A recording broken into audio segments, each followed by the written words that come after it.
Salut à tous et bienvenue dans ce premier épisode du Cappuccino. Alors avant tout de commencer, merci de regarder cette vidéo, ça nous fait très plaisir. Et du coup, n'oubliez pas de, comme d'habitude, vous abonner, laisser un commentaire et partager sur les réseaux sociaux. Alors le Cappuccino, qu'est-ce que c'est? C'est très simple, c'est un nouveau concept qu'on vient de lancer de vidéos qui se composent en deux principales parties. La première étant l'actualité de la semaine au niveau high-tech, jeux vidéo, monde geek, etc. Donc tout ce que vous retrouvez d'habitude sur le site, mais résumé en un condensé d'une semaine. Deuxième partie, c'est des vidéos un peu plus perso, donc on va pas vraiment appeler ça des vidéos plus perso, ce sera plus de la vie du site en général. Donc par exemple, on est à une convention, on reçoit un nouveau produit, on se balade et on a envie de vous partager quelque chose, on va le filmer et on va le mettre dans cette vidéo. Et aussi on va rajouter un peu du contenu un peu plus fun, un peu plus délirant, donc par exemple on peut penser à des interviews, des concours, des choses comme ça, donc pas mal de contenu un peu plus divertissant, et donc vous allez retrouver ça chaque semaine, le week-end, on a encore pas prévu à quelle heure. Qui a fait le plus gros bid high-tech de 2016 ? Qui a fait un bad buzz explosif avec son dernier flagship? Oui, je vous parle de Samsung avec sa bombe atomique, le Galaxy Note 7. Même si l'hémorragie finit par être endiguée à coups de désactivation à distance et de grosses campagnes de pub, Samsung reste bien décidé à écouler ses 2,5 millions d'exemplaires en stock. Il faut bien désamorcer les 15 milliards de dollars de manque à gagner estimés par les analystes économiques. Et donc, pour pallier à la combustion spontanée de son Note 7, Samsung change tout simplement les batteries par une capacité plus petite, entre 3000 et 3200 mAh, au lieu des 3500 d'origine. Par contre, on ne le verra pas dans nos contrées, car ils ne seront destinés aux pays où Samsung conserve une bonne image, comme l'Inde, le Vietnam ou encore la Corée du Sud. Pour redorer son blason, la marque mise sur son nouveau Galaxy S8 qui sera présenté au MWC 2017 de Barcelone à la fin du mois. Pour la série Note, il nous faudra attendre le largage du Galaxy Note 8. Oversurf est une compagnie russe qui fabrique des drones. La semaine dernière, ils ont présenté en vidéo leur dernier prototype, une moto volante. Oui, vous avez bien entendu, une moto volante. Ça, c'est un siège 4 hélices, ce qui fait un petit drone personnel. Aucune commercialisation n'est prévue pour l'instant, et c'est peut-être mieux ainsi si vous ne voulez pas perdre vos jambes. Le lien de la vidéo est dans la description. Prochainement sur notre site, le test du NAS F2 220 de chez TerraMaster, accompagné de 2 disques durs Western Digital de la gamme Red, dédiés au NAS, et d'une capacité de 2 Tera chacun. Le F2 dispose donc de 2 baies, 2 ports USB et d'un port RJ45, le tout chapeauté par un processeur dual-core et de 2 Go de RAM. L'ensemble est orchestré par l'OS maison TOS, qui permet une utilisation à distance du NAS.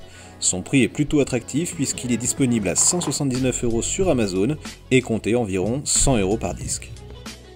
Lors du MWC, Arcos a présenté 3 moyens de transport électrique, conscients des opportunités liées aux saturations de circulation dans les grandes villes. La société française propose 3 véhicules différents. L'Urban e-Scooter, une draisienne qui peut atteindre 20 km/h. Elle est équipée d'une batterie offrant une autonomie de 25 km qui se recharge en 3 heures. Le deux roues est doté d'amortisseurs et d'une assise, de tout pour un poids de 14 à 15 kg. La trottinette Bolt, entièrement en aluminium, elle ne pèse que 8 kg pour sa part et elle peut atteindre 15 km/h. Elle possède une autonomie de 10 km. Le scooter X3, 100% électrique, ce deux roues est doté d'une autonomie de 60 km, ce qui est vraiment énorme, avec un temps de recharge de 8 heures.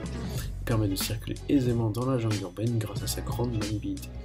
Il est également équipé d'un top case pour ranger son casque et ses courses par exemple. L'Urban e-Scooter est déjà disponible à la vente, les deux autres véhicules seront disponibles fin mars 2017. Elon Musk, propriétaire de Tesla et fondateur de SpaceX, a indiqué le 28 février avoir vendu 2 tickets pour un vol prévu autour de la Lune fin 2018. Depuis Apollo 17, envoyé en 1972, aucune mission habitée n'est retournée dans l'orbite lunaire. D'après les informations communiquées, le voyage durerait une semaine et la distance parcourue serait de 500 000 km minimum. Le trajet prévu est de quitter la Terre, faire le tour de la Lune et revenir se poser sur notre chère planète bleue.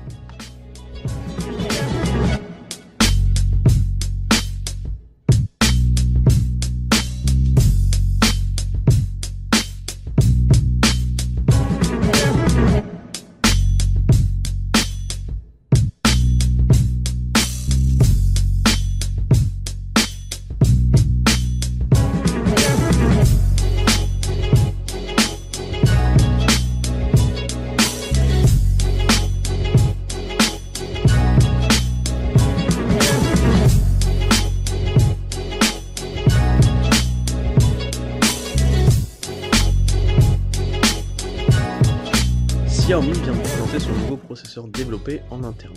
Il s'agit du Surge S1. Alors que la société a perdu sa première place sur le marché chinois à profit de Huawei, la marque a décidé de rebondir. Le 28 février, Xiaomi a présenté son processeur.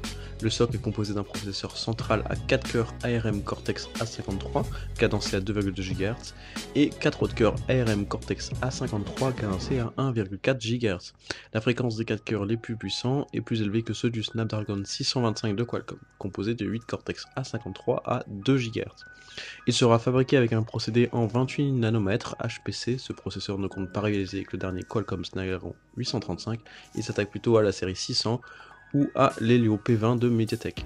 Avec cette nouvelle stratégie, la société veut suivre les leaders du marché Apple et Samsung afin d'éviter d'être trop dépendant de ses fournisseurs. À la suite de l'acquisition de Wifing en mai 2016, Nokia passe à la vitesse supérieure sur la santé connectée et affirme son retour dans le marché grand public. En effet, l'écosystème des produits Wifing, de la balance connectée Body Cardio à la montre style HR que nous avons pu tester, sera vendu sous la marque Nokia à partir du début de l'été 2017. Nokia annonce aussi une refonte complète de l'application Helmate et lance la plateforme Patient Care qui révolutionne la relation patient-médecin.